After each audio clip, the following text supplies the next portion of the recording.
present in all places, in all times. And as we acknowledge God's presence here and now, let us pray. Father, Mother God, we give thanks. We breathe in, we breathe out, we give thanks.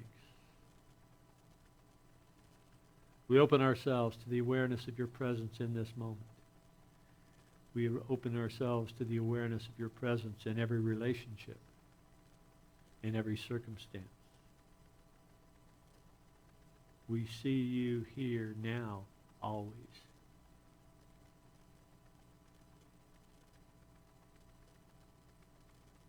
And we take one step closer to you and give thanks. Without the separation of you and I, we just give thanks, knowing that we reside within the heart of the divine. And for this realization, we celebrate.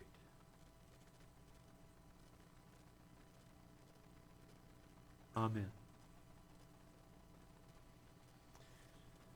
Well, the shadow knows.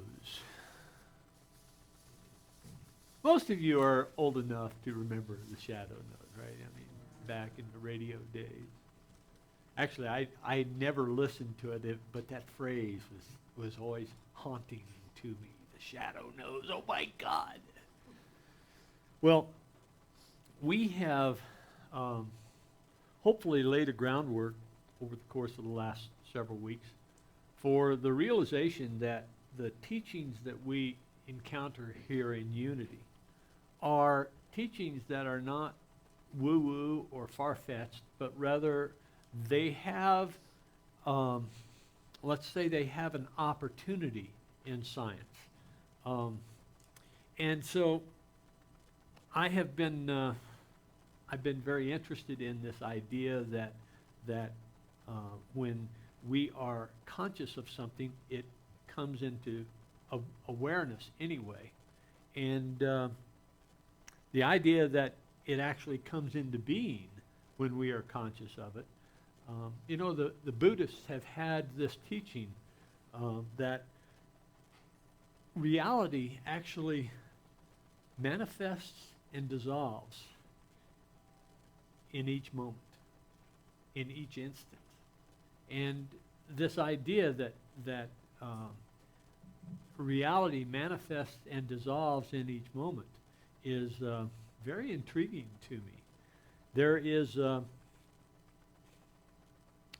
just recently I came across a new way of looking at the teachings of unity and realizing that reality arises and subsides in each instant, gives us permission to see that we have control of what arises, that we have influence, at least, on what arises. And so the teachings of unity have long been my...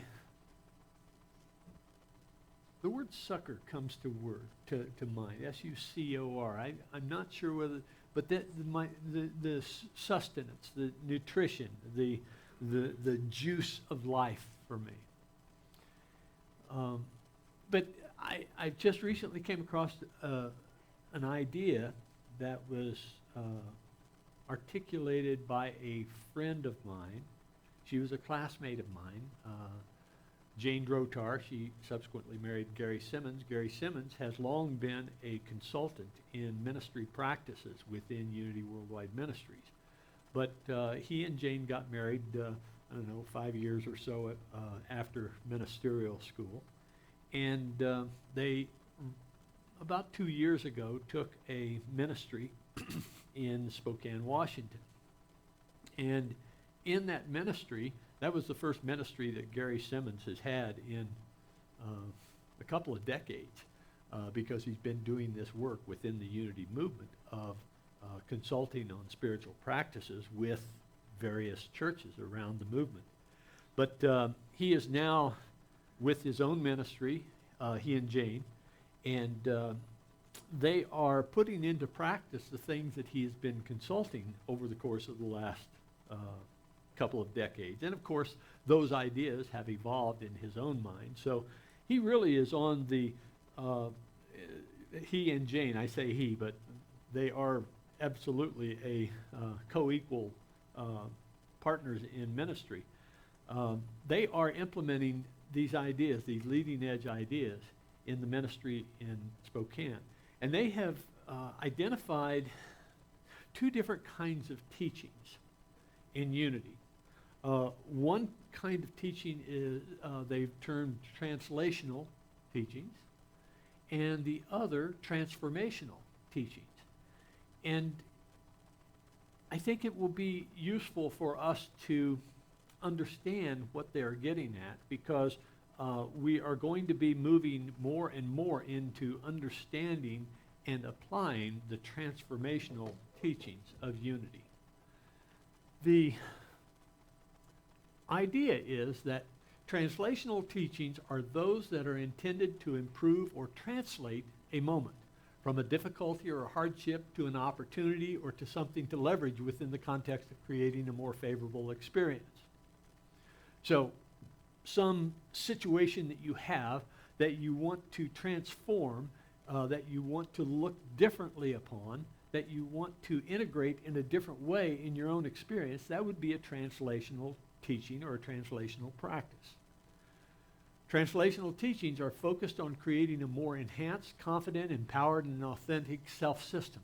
Translational teachings are ego-friendly insofar as they do not alter the ego's functional role in one's consciousness. Transformational teachings, on the other hand, seek to point us to a new reality that is only accessible within the context of a new identity. And this is often through the introspection and shadow work. That was my annotation to that.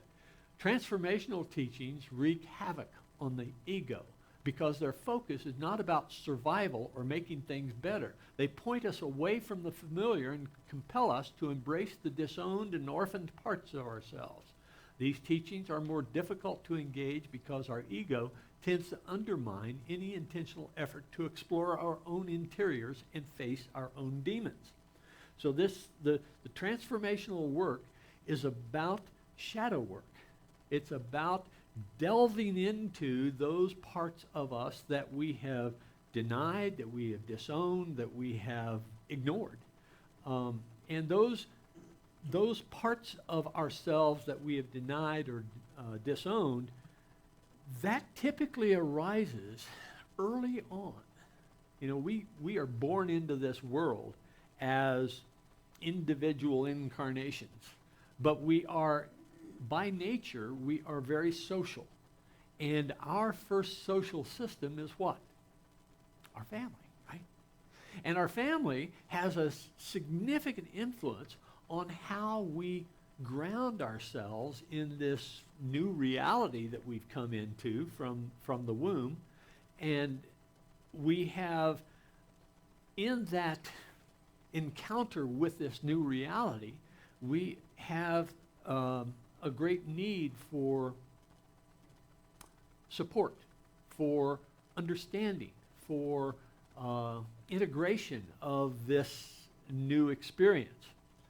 And so our families play an important role in that. But our families are not perfect. How many of you came from a perfect family? Yeah, okay. Now, wait a minute. I know you grew up in Wyoming. How can that possibly be? He's an orphan and an only child. So we have depended upon our family to give us this understanding of this new reality. And our parents and our siblings, our older siblings certainly, and sometimes our younger siblings, have influenced our perception of what is good and what is bad. Now, we are born into this incarnation, certainly by my beliefs and the teachings of unity, and many other traditions, of course, but we're born into this reality as perfected beings, right? I mean, we come into this world out of the heart of God, and we are in that naivete. We are introduced into this world of separation and difference. And there are opportunities for us to look upon this domain of separation and difference and to qualify what is appropriate and what is not appropriate. We come into we quote, evolve our thinking into what is good and what is bad. And that is, to a great extent, dependent upon what our parents and our older siblings have taught us.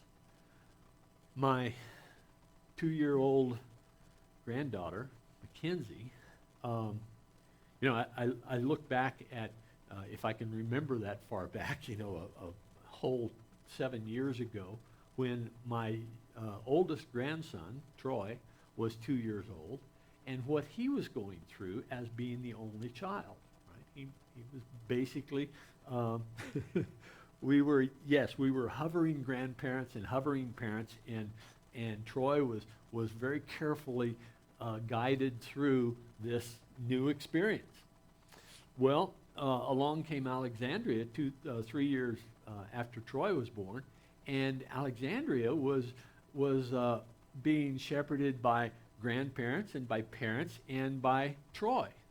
Well, now we've come into an unknown situation, right, with Troy, because he is now starting to teach his younger sibling about life, and sometimes those ideas are not consonant with what parents and grandparents have expressed.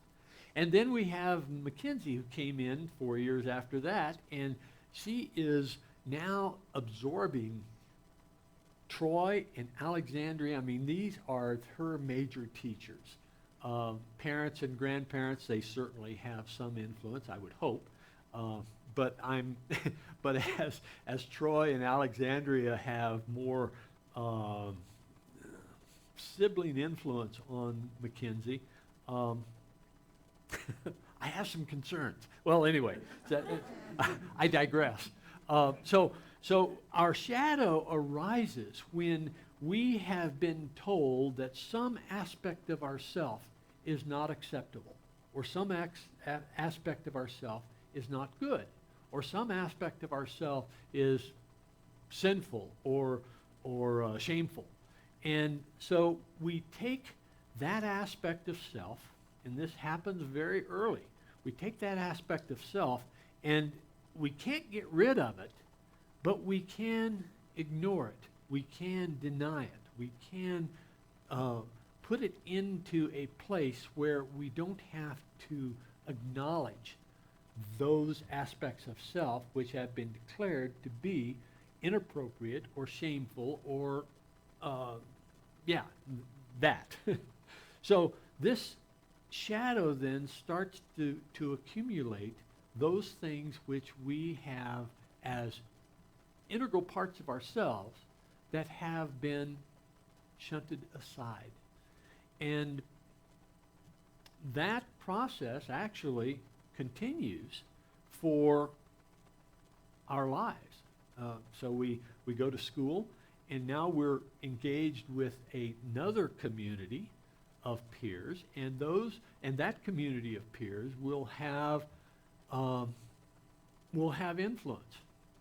Just 2 days ago, Troy came home, and he was kind of withdrawn and not really saying much to anyone, but it turns out that at night, as they were going to sleep, Troy revealed that one of his friends, they were choosing sides for basketball teams in gym, and one of his friends says, "Oh, we don't want Troy on our team because he can't shoot baskets."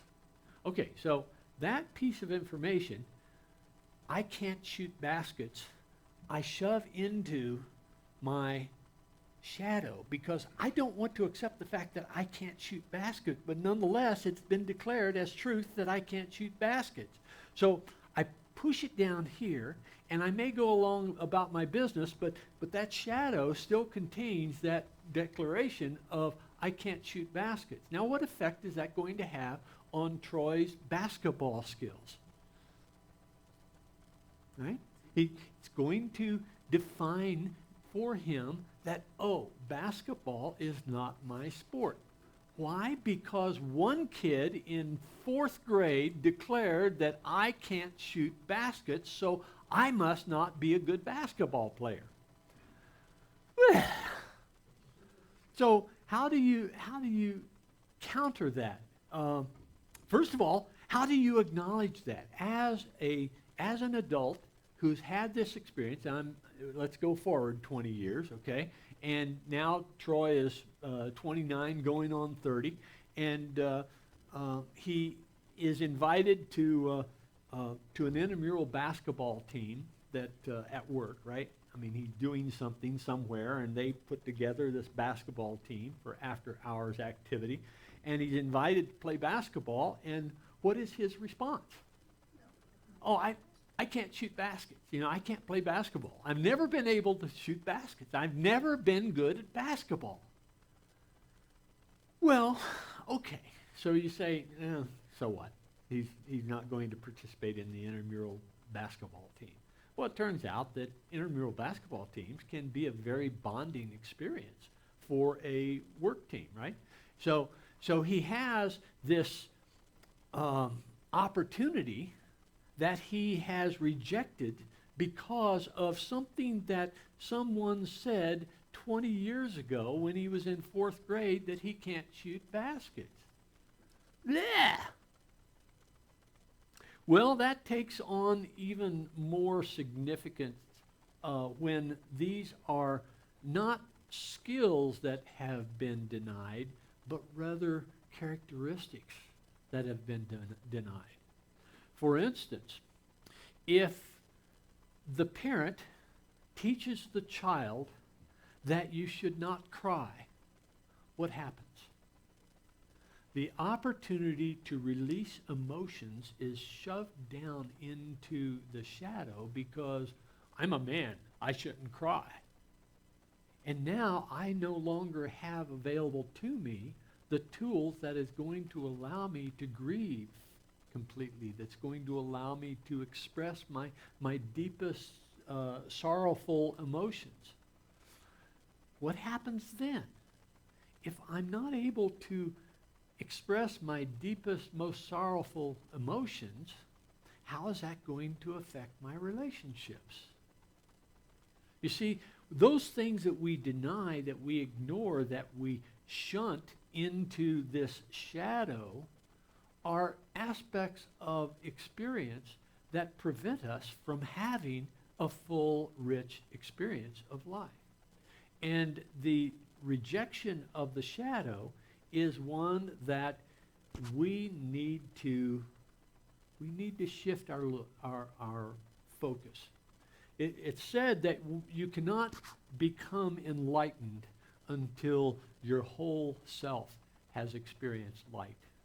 But shadow, by definition, is put into the darkness. It is put into a place where we don't want to shine a light. Why? Because we inherently know that we have put that there, whatever that is.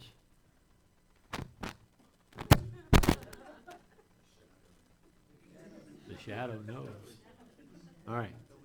So we have put into the shadow those things that we cannot accommodate in our conscious aspect of our being. Okay, so this idea that there are translational teachings and there are transformational teachings, and the transformational teachings deal with shadow work. Translational teachings, an example of a translational teaching. We know about denials and affirmation, right? Denial is to take away the power of some aspect of consciousness, that some obstructing aspect of consciousness. And an affirmation is to rebuild or to build an aspect of consciousness that is empowering.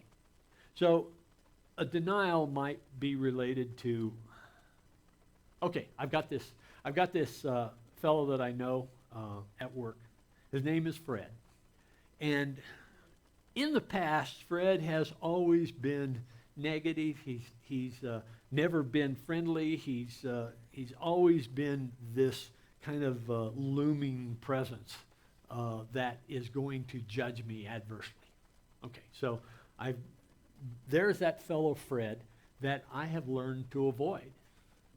And what happens when I start cutting people out of my experience, right? That looming presence of Fred becomes basically becomes a no-fly zone. I do not go near Fred. Now, Fred has been transferred to my team. And now Fred is in all my team meetings. Fred is involved in projects that I'm involved in. And I have this negative feeling about Fred. Increases my stress level, my hormones start to spike when I'm in Fred's presence, and I start to not enjoy my work because Fred is on my team. How do I address that? I can address that with a denial and an affirmation. And a denial might be, my past experience of Fred does not limit me in my engagement of Fred in the present time. That would be a denial. That would take away the power of that which has been obstructing me. And then an affirmation might be, I see the light in Fred. I see the insight that Fred offers. I see the positive aspects of Fred, and we might name those positive aspects if we can come up with them. But at least the affirmation is going to open us up to the experience that Fred is going to contribute to my life. And that translational teaching, translational practice of a denial and an affirmation is going to resolve this particular situation, right? So it's translating this particular experience. We're looking at this experience in a new way, and we're integrating this experience, this past experience, we're integrating that powerfully into our present. Okay, so that's a translational application of denial and affirmation. But we can also use denials and affirmations for transformational work. And the transformational work may, in fact, center around a non-specific fear that we have. Perhaps it's a fear of public speaking, which is something that was one of my big bugaboos going into ministerial school. I knew I was going to have to stand up in front of a bunch of leering eyes, staring, waiting for the wisdom to spout out. Well, this transformational practice of denials and affirmations might be accommodated with, for instance,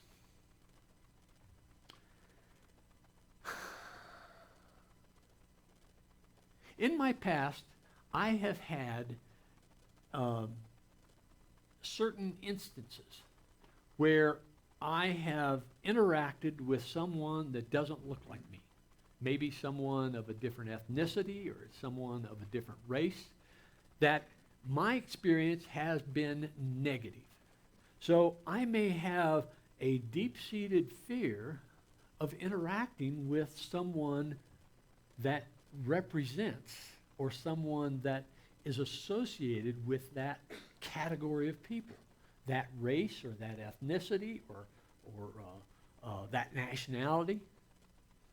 And that deep-seated fear is not specific, but it is nonetheless influencing how I interact with people now.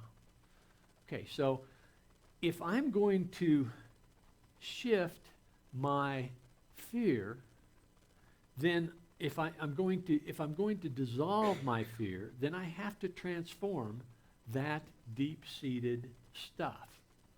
Because I don't want to be racist, right?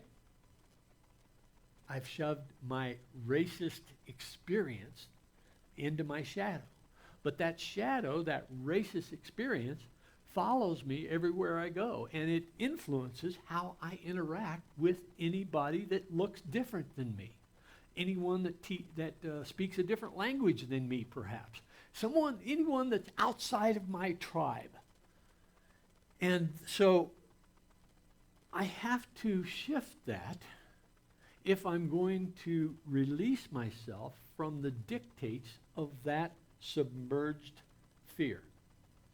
And so a translation or a transformational use of denial and affirmation might be, my past of fear of those appearing different than me no longer prevents me from celebrating the light present in everyone. Okay, so that would be a denial. And then the affirmation might be, I see the light in each and every person. I see the love in each and every person. I see the power and the insight and the contributions that each and every person can make, regardless of their color, regardless of their tribal membership. So transformational teachings are about getting into the shadow and working with the stuff in the shadow. Translational teachings are related to fixing a particular situation, transforming some particular situation. Not in general, but specific to an individual or a circumstance. Okay? You see the difference between those two?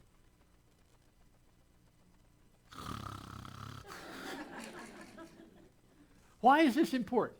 This is important because oftentimes we try to address transformational needs with translational solutions. And so the point of this is to identify whether it's a translational need or it's a transformational need. And one of the things that we often do in New Thought is we apply translational teachings to everything and think that that's going to fix it. When in fact, we need to identify when a transformation is needed rather than a translation being needed. Does that make sense? Okay, thank you. I'm starting to see some chins move up and down instead of side to side. That's great. All right. So in our work then, in our shadow work, in our transformational work, we look at this.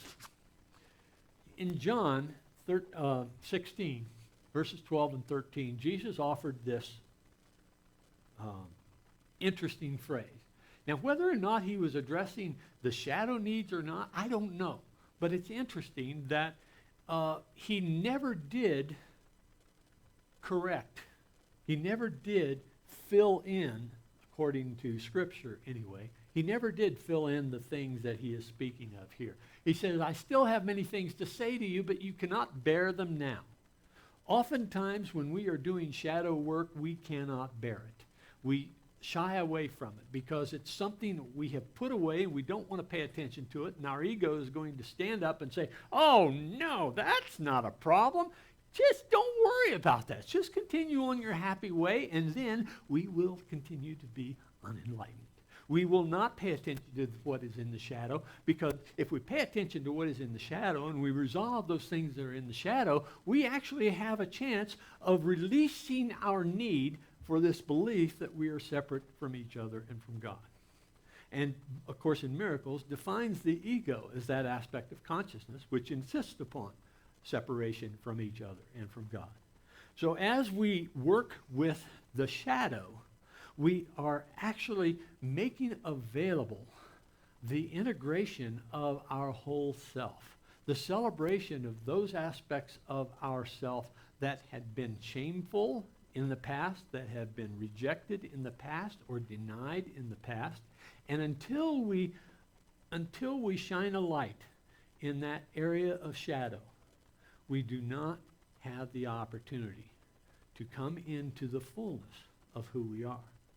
And it's that fullness of who we are that Jesus is speaking of here. He says, when the Spirit of truth comes, he will guide you into all the truth. For he will not speak on his own, but will speak whatever he hears, and he will declare to you the things that are to come. Jesus was speaking to an audience that had no conception of this idea of shadow self. And in my mind, he could well be speaking of, there are aspects of yourself that you do not yet recognize that are painful for you to address, and frankly, I can't say anything to you that's going to change that for you. You need to change that on your own. You need to pay attention to the inner guide. You need to pay attention to that spirit which is available to you, but as long as I am with you, you are not going to acknowledge it. You're not going to rely upon it. You're not even going to identify it. But if I go away, and this is where he talks about his going away, and it is important for each individual each of his disciples to recognize that his going away is not a bad thing, but rather a good thing.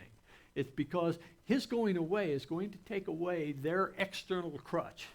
And they're going to then need to turn within and say, oh, what is it that, what would Jesus do, right? But in the context of, oh, wait a minute, what is my inner guide telling me? As long as we have fears, that inner guide is not going to speak very loudly. Oh yeah, from time to time we may have that cosmic 2x4 that hits us on the side of the head to wake us up. But nonetheless, we will not be able to hear clearly what that inner guide is telling us as long as we are immersed in fear. And the immersion in fear is fed by and supported by all of that stuff that we have put into the shadow. So our transformation is going to depend upon us delving into the shadow and resolving those issues that still reside in the shadow. And that process of shadow work, we first of all need to recognize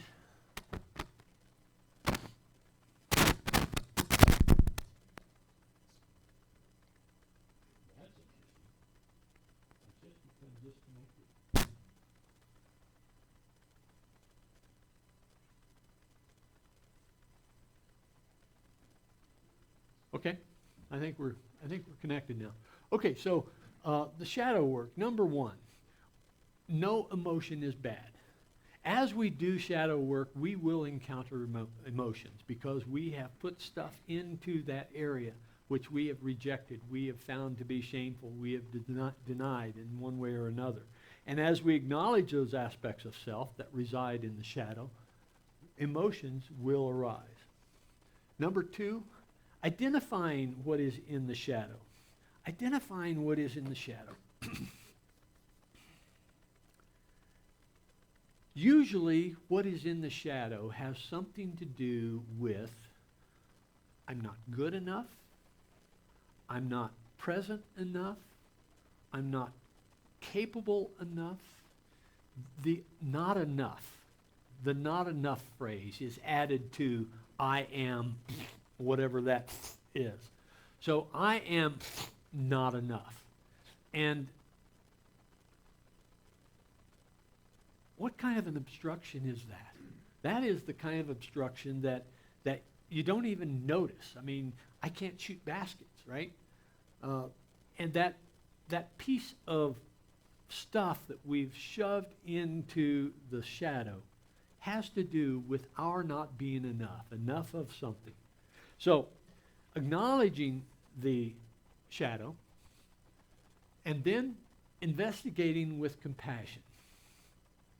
Oftentimes, that which we have shoved into the shadow are things that have been put there because we have been shamed or we have been denied.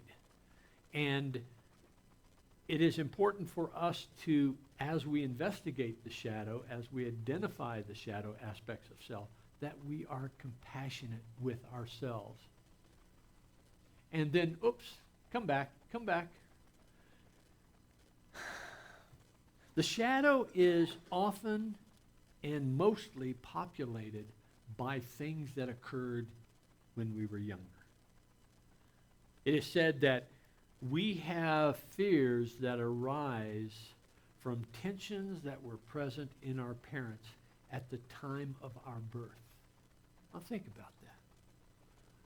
If your parents were going through issues that occurred when you were being born, perhaps one of your parents was unemployed and it created a financial strain in the family, or you had a weird uncle that had been excommunicated from the family, and that became a topic of conversation. As you are coming into this world, you are a sponge. You are absorbing stuff, whatever that stuff is that's going on around you. And so this inner child work is work that is addressing those things that were impressed upon you as you were a child, that those things that were disempowering to you, those things that were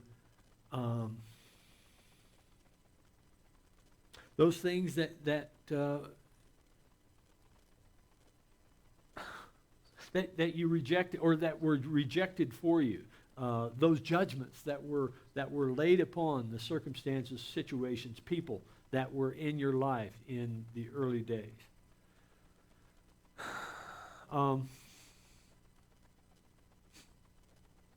So, investigating with compassion, doing the inner child work, and helping your opening up that area of consciousness, that subconscious, that is harboring all of these limitations that you have imposed upon yourself or others have imposed upon you. In the end, that which is in the shadow is your choice. Now, you may say, well, I was 6 months old at the time, or I was 4 years old at the time, or I was 9 years old, and how could that be my fault? It's not that it's your fault, but rather it's your choice, right? You have put into the shadow those things that were shameful, or that were denied, or that you ignored, and those are all your choice. So our spiritual work is about identifying the choices that we have to resolve those obstacles that keep us from realizing the fullness and wholeness of who we are. The fullness and wholeness of who we are.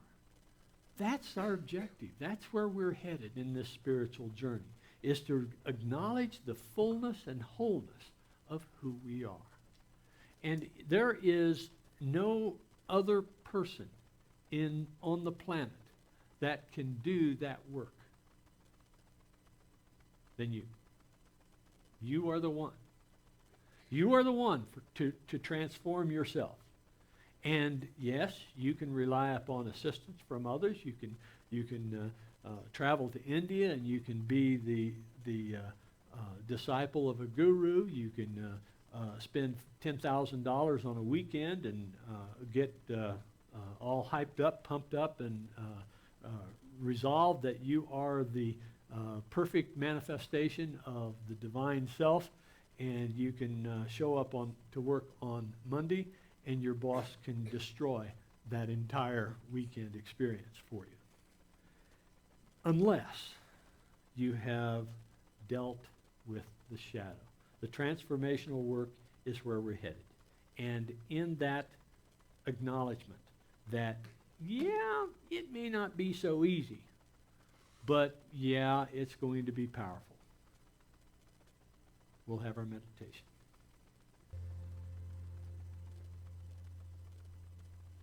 In this moment, we allow ourselves to just relax.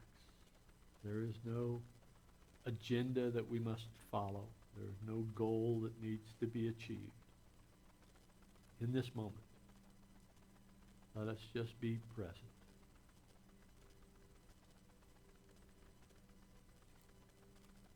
Breathing in and breathing out. Noticing the breath.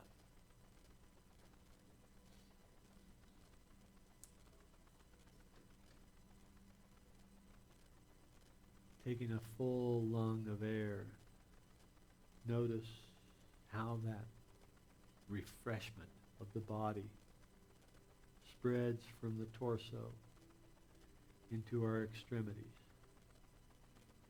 Taking a deep breath.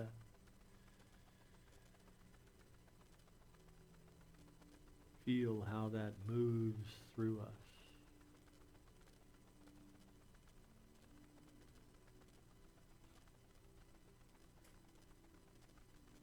Breathing in, breathing out.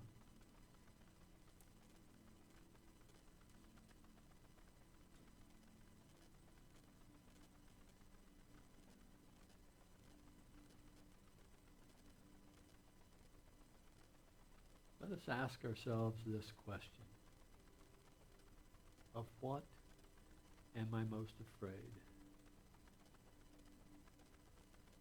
What is my deepest, most significant fear?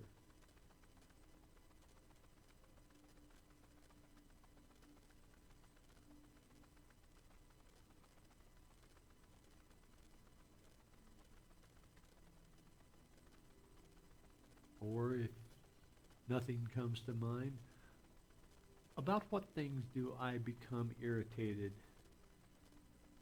without seeming justification?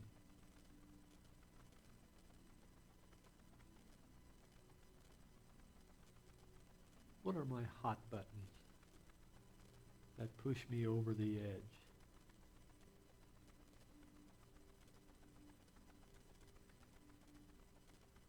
These are clues as to what is in the shadow.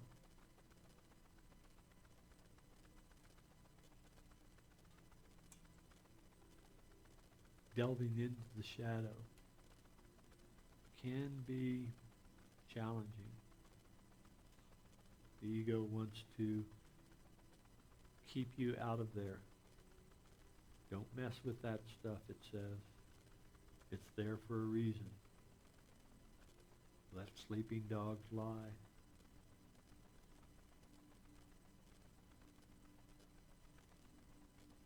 If the shadow can be the source of illumination, can be the source of fulfillment through the resolution of those things present in it.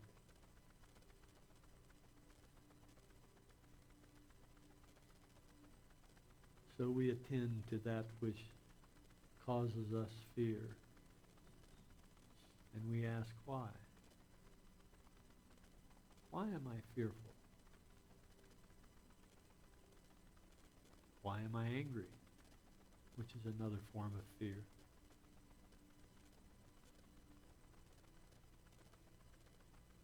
Why am I upset? Frustrated?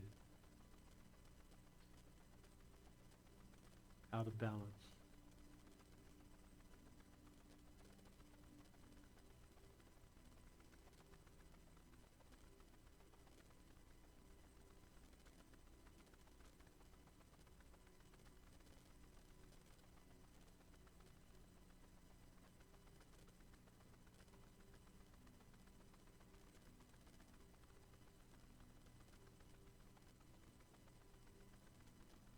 Allowing ourselves to delve into, to question, to explore this shunted side of self can be very empowering.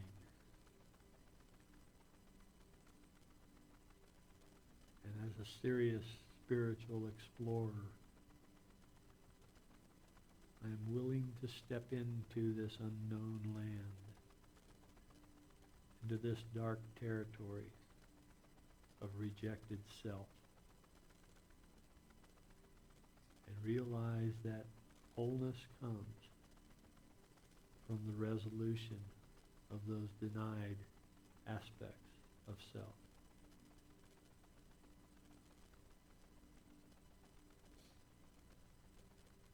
So one by one, I give myself permission to feel the fear, to explore the source of fear,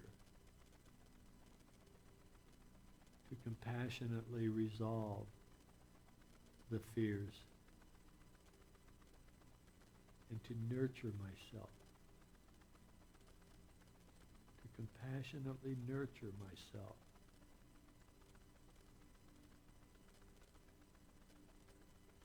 I am a child of God. I'm the expression of the divine here in this moment. And there is no aspect of self that is not part of this divine expression. I welcome it. I celebrate it. And I integrate each and every aspect that I have rejected, that I have denied, that I have ignored.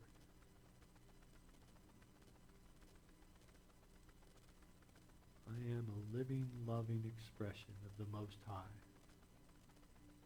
a child of God.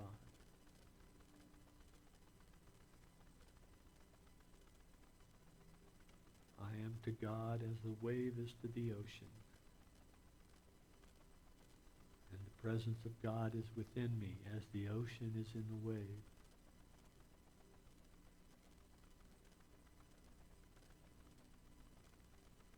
In my fullness, in my wholeness,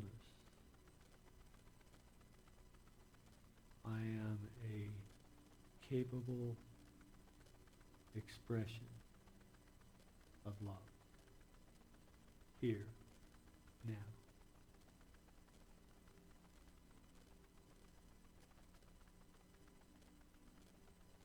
Breathe into this realization.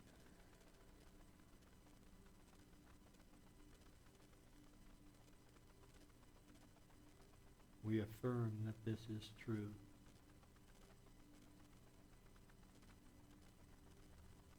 And we accept who we are, wholly, as the holy expression of the divine. And in this realization, we come back to this time and space, sharing the words of Hallelujah.